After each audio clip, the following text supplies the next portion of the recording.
It was a bright Monday morning in September when Sarah Johnson walked through the doors of Riverside High School for the first time.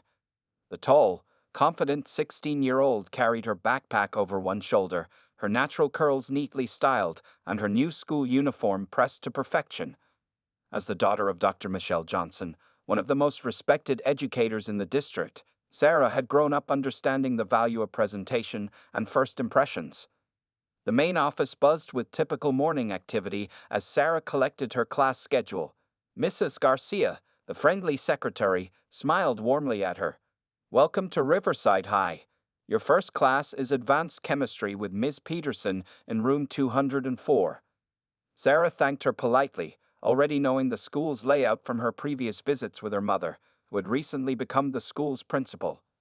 However, Sarah and her mother had made a conscious decision. No one except the administrative staff would know about their relationship. "I want to succeed on my own merit," Sarah had told her mother the night before. Dr. Johnson had agreed, proud of her daughter's independence.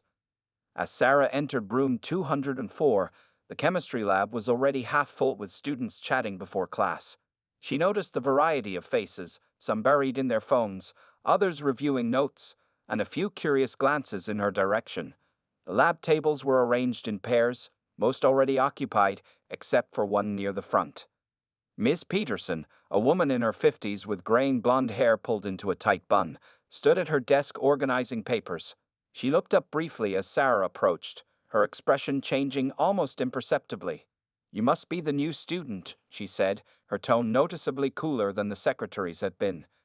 "Yes, ma'am, I'm Sarah Johnson," Sarah responded with a polite smile, holding out her transfer papers. Miss Peterson barely glanced at the documents. "Take the empty seat in the front. Try to keep up. We don't slow down for transfer students here." She turned away before Sarah could respond, addressing another student with a dramatically warmer tone. Sarah took her assigned seat, pulling out her new chemistry textbook and notebook. The girl next to her, an Asian student named Emily Chen, gave her a friendly smile. "Don't mind Miss Peterson," she whispered. "She can be a bit intense." The class began with Miss Peterson writing chemical equations on the whiteboard. "Now, who can explain the process of electron transfer in this oxidation-reduction reaction?" she asked, her eyes scanning the room. Sarah, who had covered this topic at her previous school, raised her hand confidently. Miss Peterson's eyes passed over Sarah's raised hand as if it were invisible. "Anyone," she continued, ignoring Sarah completely. After a moment of silence, Sarah kept her hand raised, thinking perhaps the teacher hadn't seen her. "Really? No one?" Miss Peterson's voice carried a note of disappointment. Finally, with no other volunteers, she looked at Sarah with what appeared to be reluctance. "Very well, Miss Johnson, was it? Let's see what you know." Sarah answered clearly and correctly, explaining the electron transfer process and even adding an example from her previous school's advanced curriculum. The response was textbook perfect. Miss Peterson's lips thinned. "Well, someone's memorized the basics," she said dismissively. "But in this class, we expect a deeper understanding, not just recitation." She turned to another student, Jason, who hadn't raised his hand. "Jason, why don't you explain it in your own words?" Jason gave almost the exact same explanation as Sarah, earning enthusiastic praise from Ms. Peterson. "Excellent analysis, Jason. That's exactly the kind of critical thinking we value here." Sarah felt her chest tighten slightly, but her expression remained neutral. Years of guidance from her mother had taught her to handle difficult situations with dignity. She simply made a mental note of the interaction, opened her notebook, and began taking detailed notes. As the class continued, a pattern emerged. Miss Peterson called on every student who raised their hand, except Sarah. When checking homework assignments later in the class, she spent extra time scrutinizing Sarah's work, making comments about maintaining our high standards. By the end of the class, several students had noticed the unfair treatment. Emily gave Sarah a sympathetic look as they packed up their books. "That was really weird," she whispered. "Your answer was perfect." Sarah just smiled quietly, gathering her things with practiced calm. As she walked out of the classroom, she pulled out her phone and made a brief note with the date and details of what had happened. Her mother had always taught her the importance of documentation, though Miss Peterson had no idea just how significant that lesson would prove to be. 2 weeks had passed since Sarah's first day at Riverside High School, and Miss Peterson's behavior had only gotten worse. Every day brought new examples of the teacher's unfair treatment, and Sarah continued to document each incident carefully in her phone's notes app. On this particular Wednesday, the chemistry lab was set up for an important experiment. Glass beakers filled with different colored solutions lined the lab tables, and safety goggles were required for all students. Sarah sat at her usual spot, her lab notebook open and ready. "Today's experiment will count for 20% of your grade this semester," Ms. Peterson announced, walking between the tables. She stopped at Sarah's table, her eyes narrowing. "Some of you might find this too challenging. Remember, advanced chemistry isn't for everyone." Emily, Sarah's lab partner, frowned at the obvious hint. She had become a good friend to Sarah over the past weeks and couldn't understand their teacher's attitude. Sarah was one of the smartest students in class. As Miss Peterson explained the experiment, Sarah paid careful attention, writing down every detail. When the teacher asked questions, Sarah raised her hand for each one, but as usual, Miss Peterson ignored her. Instead, she called on other students, even those who weren't volunteering answers. "Now, pair up and begin the experiment," Miss Peterson instructed. "You have 45 minutes to complete all steps and record your observations." Sarah and Emily worked well together. Sarah's careful measurements and Emily's detailed notes made them an excellent team. They were the first group to reach the final step, where the solution was supposed to turn from blue to clear. "Perfect." Sarah smiled as their solution changed color exactly as expected. Several students from nearby tables came to look at their successful experiment. Miss Peterson noticed the small crowd and walked over quickly. Her face turned stern when she saw Sarah and Emily's completed experiment. "What's going on here?" "We finished first, Miss Peterson," Emily said proudly. The solution changed color just like it was supposed to. The teacher picked up their lab notebook, flipping through the pages with a suspicious look. "Miss Johnson, did you copy these procedures from somewhere? These results seem convenient." Sarah sat up straighter. "No, ma'am, we followed your instructions exactly." "Really?" Miss Peterson's voice dripped with doubt.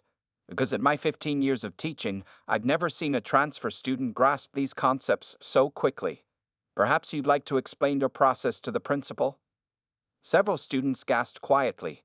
Everyone knew getting sent to the principal's office was serious. But Sarah remained calm, her voice steady. "I'd be happy to explain our process to anyone, Miss Peterson. We can go through it step by step." Just then, Jason's experiment on the other side of the room started bubbling over. Miss Peterson rushed to help him, but not before saying, "We'll discuss this after class, Miss Johnson."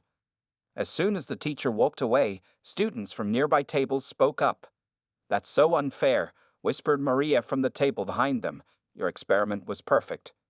"Yeah," added David from across the aisle. "She never questions Jason's work, even when he messes up."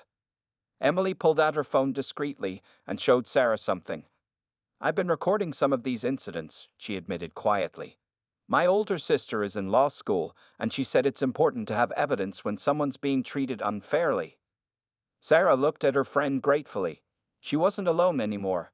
Other students had noticed the unfair treatment too, and they cared enough to speak up about it. After class, Miss Peterson kept Sarah behind as promised. Emily waited outside the door, pretending to organize her backpack. "Miss Johnson," Miss Peterson began, her voice cold. "I don't know how things worked at your previous school, but at Riverside High, we maintain very high standards.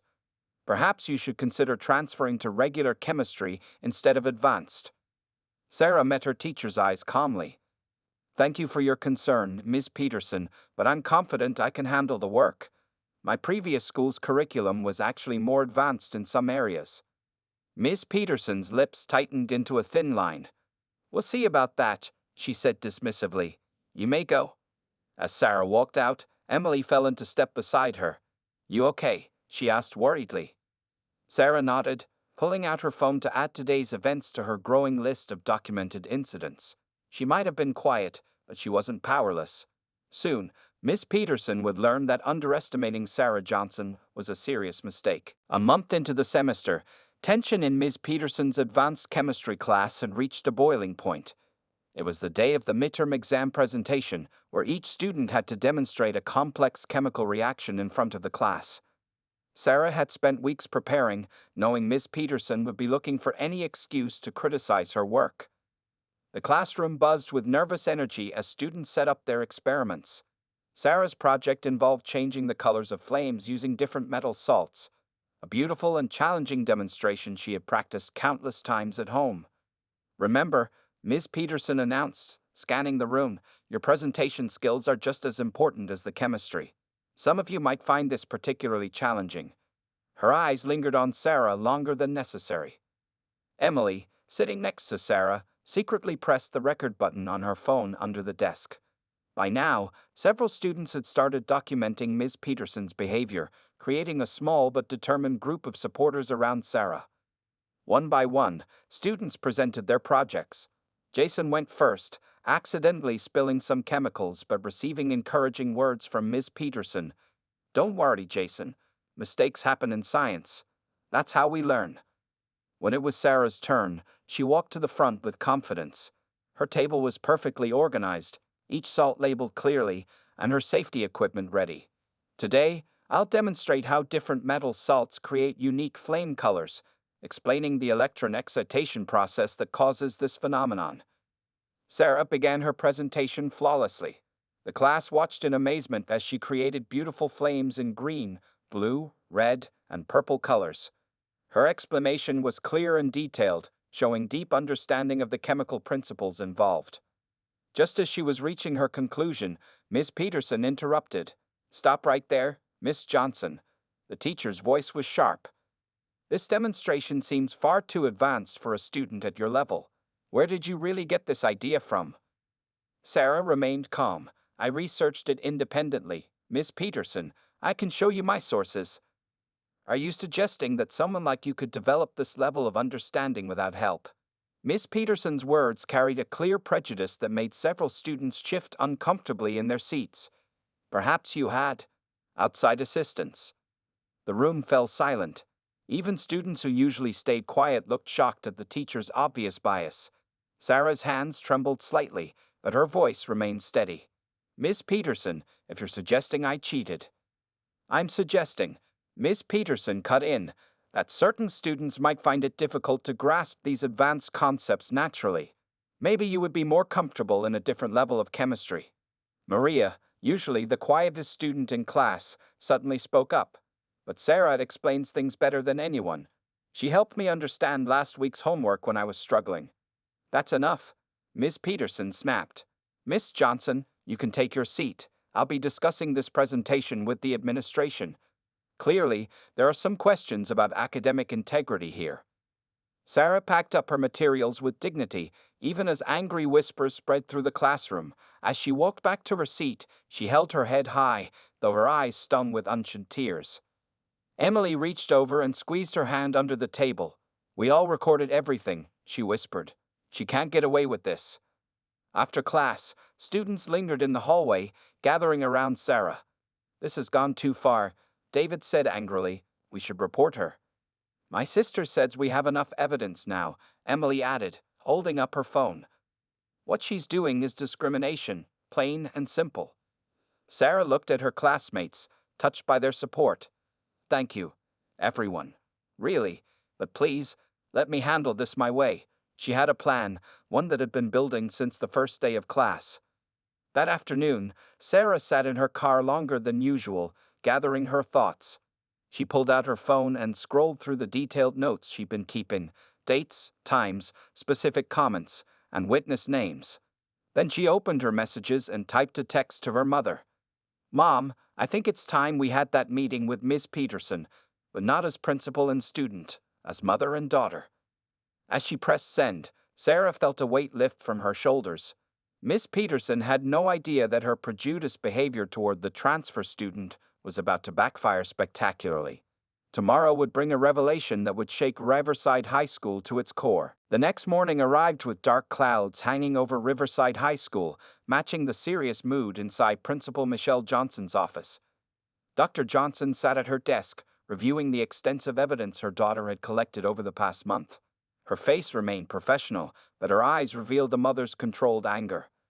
"Miss Peterson will be here in 5 minutes for your meeting," her secretary announced through the intercom.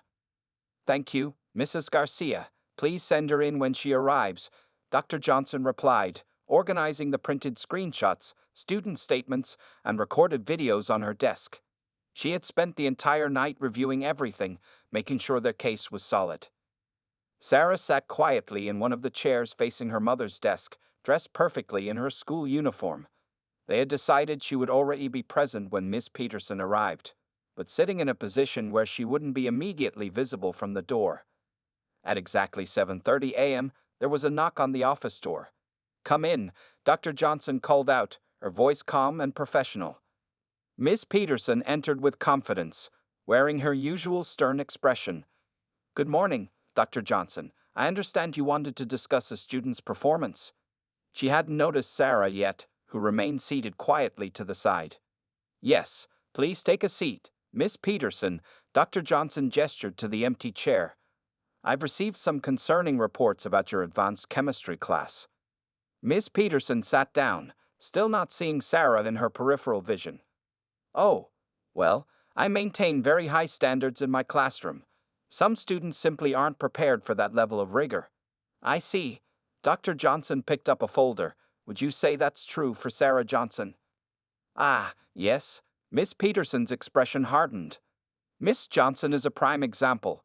She may have been advanced at her previous school, but she clearly doesn't meet the standards we expect at Riverside High.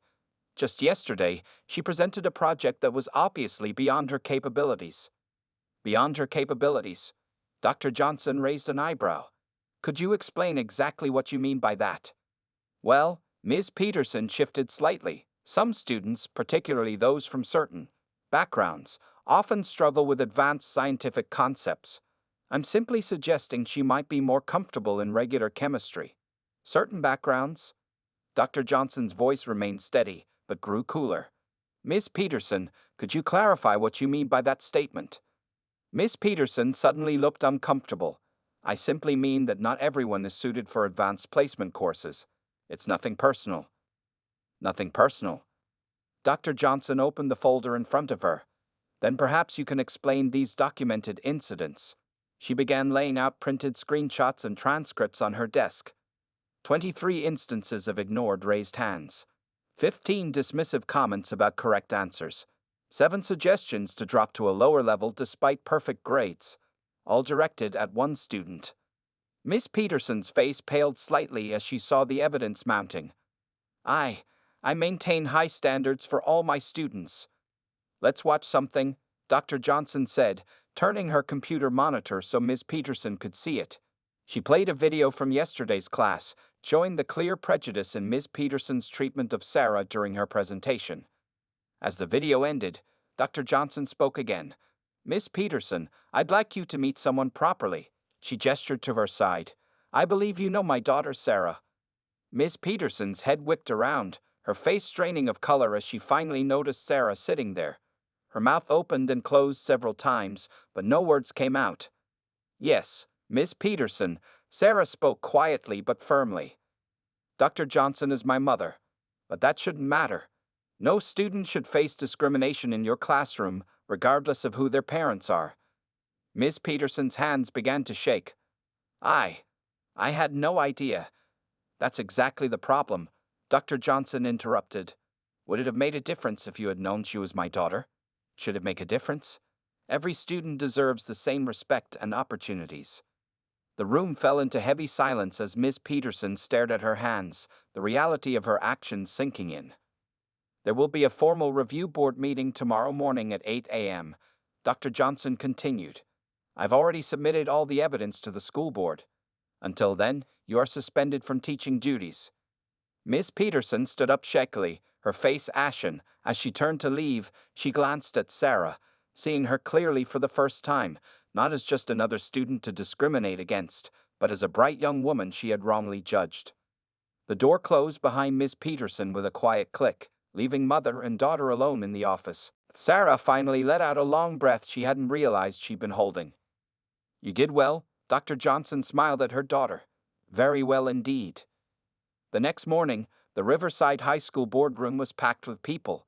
Teachers, students, and parents filled every available seat, with more standing along the walls. The clock showed 7:55 a.m., just 5 minutes before the emergency board meeting would begin. Sarah sat in the front row between her mother and Emily. Behind them sat several students from their chemistry class, all clutching written statements about Ms. Peterson's behavior. The tension in the room was thick enough to cut with a knife. At exactly 8 a.m., the school board members filed in and took their seats at the long table at the front of the room. Mr. Thompson, the head of the board, called the meeting to order with a tap of his gavel. We're here today to address serious allegations of discriminatory behavior against Ms. Peterson, a teacher at Riverside High School, Mr. Thompson announced. Dr. Johnson has submitted extensive evidence, but as principal and parent, she will recuse herself from voting on this matter. Ms. Peterson sat alone on one side of the room, looking much smaller than she had in her classroom. Gone was her usual confident stance, replaced by nervous fidgeting with her papers. First, we'll review the evidence, Mr. Thompson continued. The board has received video recordings, written statements, and documented incidents spanning the past month. The large screen behind the board lit up with Emily's first recording. The room watched in silence as Ms. Peterson's dismissive treatment of Sarah played out. More videos followed, each showing clear examples of discrimination. Then came the student testimonies. Emily stood up first, her voice clear and strong. I sat next to Sarah every day. I watched Ms. Peterson ignore her raised hand, question her correct answers, and suggest she didn't belong in advanced classes. Sarah never did anything wrong. She was actually helping other students understand the material better. One by one, other students stood to speak. Maria described how Sarah had tutored her after class. David talked about the unfair treatment during lab experiments. Each story painted a clearer picture of Ms. Peterson's prejudiced behavior. When it was Sarah's turn to speak, she walked to the podium with quiet dignity. I want to make something clear, she began. This isn't about revenge. It's about making sure every student feels safe and respected in class, regardless of their background or who their parents are. Miss Peterson was then given a chance to defend herself. She stood shakily, her voice trembling. I realize now that my behavior was inappropriate. I let my prejudices affect my teaching. Seeing all this evidence, she paused, looking at Sarah. I'm truly sorry. But Mr. Thompson wasn't finished. Miss Peterson, we've discovered this isn't an isolated incident. The board has found similar complaints from previous years that were never properly addressed. Gasps filled the room. Several parents nodded, as if confirming long-held suspicions. After an hour of testimonies and evidence review, the board members left to deliberate. The waiting room buzzed with quiet conversations. Sarah's classmates gathered around her, offering support and praise for her bravery. When the board returned, Mr. Thompson's face was serious. After reviewing all evidence and testimonies, the board has reached a unanimous decision. Miss Peterson's employment at Riverside High School is terminated, effective immediately. The room erupted in whispers. Miss Peterson's shoulders slumped as she gathered her things and walked out, looking years older than she had just days ago. But Mr. Thompson wasn't finished. Additionally, the board is implementing mandatory anti-bias training for all staff members. We're also creating a new student advocacy committee to address any future concerns of discrimination. Sarah Johnson's handling of this situation has shown us the importance of documenting and reporting such behavior properly. After the meeting, students and teachers surrounded Sarah, many apologizing for not speaking up sooner. Emily hugged her tightly, whispering, "You did it. You actually did it." Dr. Johnson watched proudly as her daughter accepted congratulations with grace. Sarah had handled the situation not with anger or revenge, but with dignity and a desire for positive change. Later that afternoon, as Sarah packed up her chemistry books, a new substitute teacher walked in to take over the class. She smiled warmly at every student, making eye contact with each one. "Good afternoon, everyone.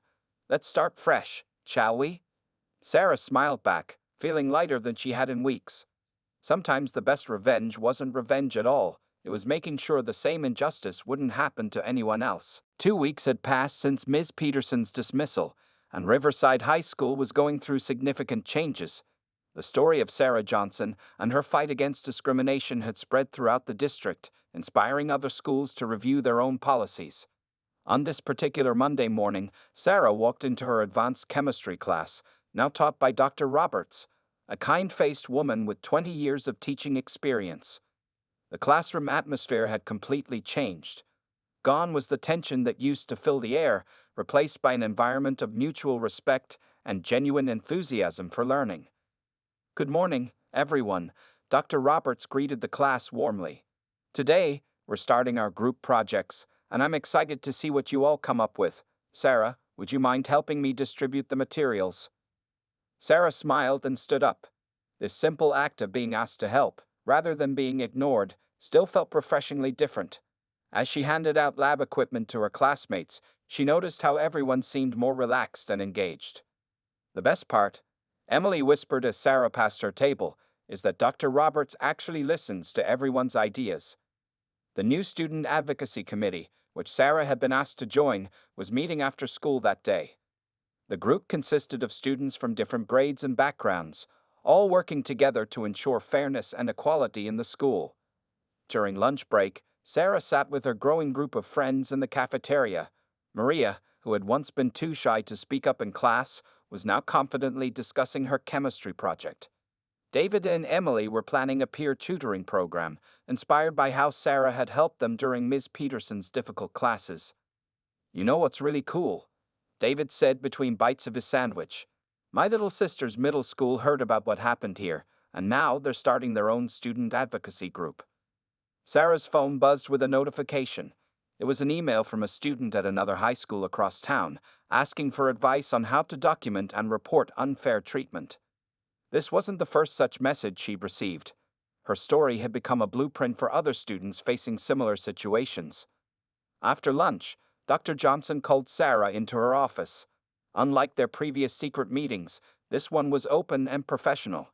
Several local news organizations had requested interviews with them both.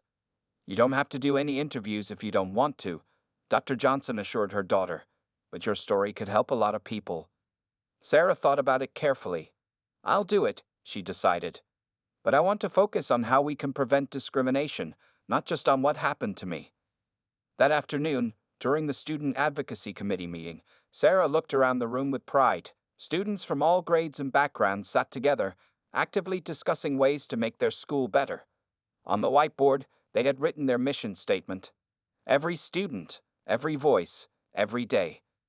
Thanks to Sarah's documentation method, the committee advisor was saying, "We've created a simple app where students can safely report any concerns about unfair treatment." Jason, who had been Ms. Peterson's favorite student, raised his hand. "I want to apologize again," he said, looking at Sarah. "I knew things weren't right in that class. I never spoke up. I won't make that mistake again." Sarah smiled warmly at him. "The important thing is that we all learned from this. It's not about pointing fingers.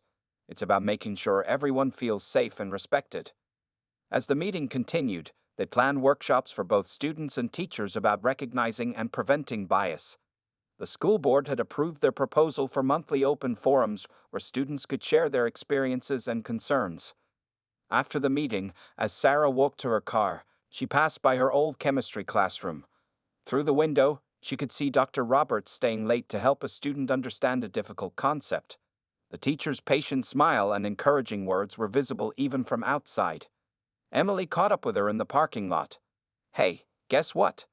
3 other schools in the district want to copy our advocacy program. We're actually making a difference." Sarah looked back at the school building, remembering how different things had been just a few weeks ago. What had started as one person's stand against discrimination had grown into a movement for positive change. "You know what my mom always says?" Sarah told Emily as they walked to their cars. "Sometimes the hardest experiences teach us the most important lessons." As they drove home, the setting sun painted the sky in beautiful colors, seeming to promise an even brighter tomorrow for Riverside High School and its students. 1 month after Ms. Peterson's dismissal, Sarah Johnson sat nervously in the green room of the local news station. She was about to give her first television interview alongside her mother, Dr. Johnson. The producer had told them that schools across the state were interested in their story. 5 minutes until we're live, a staff member announced, adjusting Sarah's microphone. Sarah checked her note cards one last time. She had prepared carefully for this interview, wanting to focus on solutions rather than just the problem. Her mother reached over and squeezed her hand supportively. "Remember?" Dr. Johnson said softly. "Just be yourself. Your story is powerful because it's true." The interview began with the host, Ms. Martinez, introducing them to the viewers. "Today we have an extraordinary mother-daughter team who transformed a case of classroom discrimination into a movement for positive change in our education system." As Sarah shared her experience, she noticed the camera crew and studio staff stopping to listen. Her story of documenting the discrimination, gathering support from classmates, and working through proper channels to address the issue seemed to capture everyone's attention. "What made you decide to handle it this way?" Ms. Martinez asked. "Many students might have given up or reacted with anger." Sarah smiled thoughtfully. "My mother taught me that real change doesn't come from fighting fire with fire. It comes from shining a light on the problem and showing people a better way forward." The interview lasted 30 minutes, but its impact was immediate. By the time Sarah returned to school the next day, her phone was flooded with messages from students across the country sharing similar experiences and asking for advice. During lunch, Emily rushed to their table with exciting news. "Sarah, the interview has gone viral. People are sharing it everywhere, and hashtag every student every voice is trending." Sarah's advocacy group at Riverside High had grown from 12 members to over 50. They now had students from every grade level, and even some teachers joined as advisors. Today's meeting was special. They were hosting representatives from 5 other schools who wanted to start similar programs. The key, Sarah explained to the visiting students, is to focus on documentation and constructive solutions. "We're not here to punish people, we're here to make education better for everyone." One visitor, a sophomore from Washington High, raised her hand. "But weren't you scared? Standing up to a teacher isn't easy." "Of course I was scared," Sarah admitted. "But I was more scared of letting discrimination continue. Every student deserves to feel safe and respected in class." Later that afternoon, Dr. Johnson called Sarah to her office again. This time, there was a surprise waiting, an email from the State Board of Education.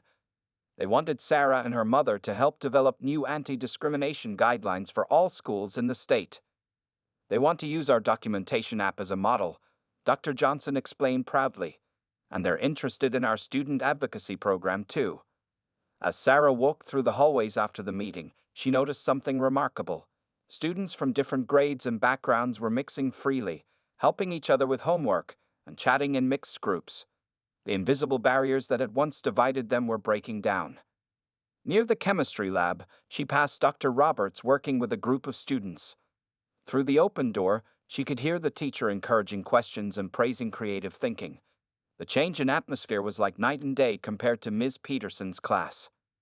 At the end of the day, Sarah found a letter in her locker. It was from a freshman she didn't know. "Dear Sarah, your story gave me courage. Yesterday, I reported unfair treatment in my math class using the app you helped create. The administration addressed it immediately. Thank you for showing us that one person really can make a difference. Jenny." Sarah carefully folded the letter and put it in her bag. As she walked to her car, she remembered something her mother had told her during the darkest days of Ms. Peterson's class. "Sometimes the people who try to bring you down are actually setting you up for something greater." Those words had proved true. What started as one teacher's discrimination had sparked a movement that was now helping students across the country find their voices. Looking back at the school building, Sarah felt a deep sense of satisfaction. The old saying was right. When one door closes, another one opens. And sometimes, that new door leads to changes bigger than anyone could have imagined. 6 months had passed since the day Sarah first walked into Ms. Peterson's classroom. On this bright spring morning, she stood at a podium in the state capitol, addressing a room full of education officials, principals, and teachers from across the state. "My story started with one classroom, one teacher, and one student who refused to accept discrimination," Sarah began, her voice clear and confident. "Today, I'm proud to announce that over 200 schools have adopted our student advocacy program, and our documentation app has helped thousands of students speak up against unfair treatment." The audience included many familiar faces. Emily and her other classmates sat in the front row, wearing T-shirts with their movement's slogan, "Every student, every voice, every day." Dr. Roberts had come to support her former student, beaming proudly from her seat. Dr. Johnson stood at the back of the room, watching her daughter with tears of pride in her eyes. The changes they had helped create went far beyond anything they had initially imagined. But the most important thing I've learned, Sarah continued, is that positive change is possible when we choose education over anger, understanding over revenge, and unity over division. After her speech, a young girl approached Sarah with trembling hands. "I saw your interview on TV," she said quietly. "Because of you, I told my parents about the bullying at my school. Now our principal is using your program, and things are getting better." Later that afternoon, Sarah received an unexpected email. It was from Ms. Peterson. "Dear Sarah, I've been following the changes you've created in our education system. Your response to my discrimination showed me what true leadership looks like. I'm now taking courses in cultural sensitivity and working with advocacy groups to help other teachers recognize and overcome their biases. You taught me more than I ever taught you. Cara Peterson." Sarah shared the email with her mother, who nodded approvingly. "Sometimes the best teachers are those who learn from their mistakes," Dr. Johnson said. Back at Riverside High, the changes were permanent and profound. The Student Advocacy Committee had become one of the school's most respected organizations. Every classroom now had a poster outlining students' rights and reporting procedures. The documentation app had evolved to include positive reports too, allowing students to recognize teachers who went above and beyond to create inclusive classrooms. During the final chemistry class of the year, Dr. Roberts made a special announcement. "Thanks to Sarah's initiative, Riverside High has been named a model school for inclusive education. But more importantly, our test scores have improved across all demographics, proving that when students feel respected, everyone succeeds." The class erupted in applause. Sarah blushed as her classmates turned to smile at her. Emily grabbed her hand and squeezed it tight. After school, Sarah visited her old spot in the parking lot where she used to sit in her car, documenting Ms. Peterson's discriminatory behavior. Now, that same spot had been transformed into a small garden with a bench and a plaque that read, "Courage starts with one voice." As she sat on the bench, Sarah pulled out her phone and opened the advocacy app. The dashboard showed hundreds of schools across the country, all connected through their shared commitment to fairness and respect. Messages poured in daily from students who had found their voices, teachers who had changed their approaches, and administrators who had improved their policies. "Ready to go home?" Dr. Johnson asked, approaching the bench. "The State Education Board called again. They want us to help train other school districts next month." Sarah stood up, taking one last look at the school building. The place that had once been a source of stress and discrimination had transformed into a beacon of hope and change. Her simple act of standing up for herself had created ripples that continued to spread, touching lives far beyond Riverside High's walls. "You know what's funny, Mom?" Sarah said as they walked to their cars. "Miss Peterson thought she was teaching me chemistry, but she actually taught me something much more important, that one person's courage can change the world." As they drove home in the golden evening light, Sarah smiled, thinking about all the students who would never have to face what she did. Sometimes the biggest changes start with the smallest actions, and the darkest moments can lead to the brightest futures. The end.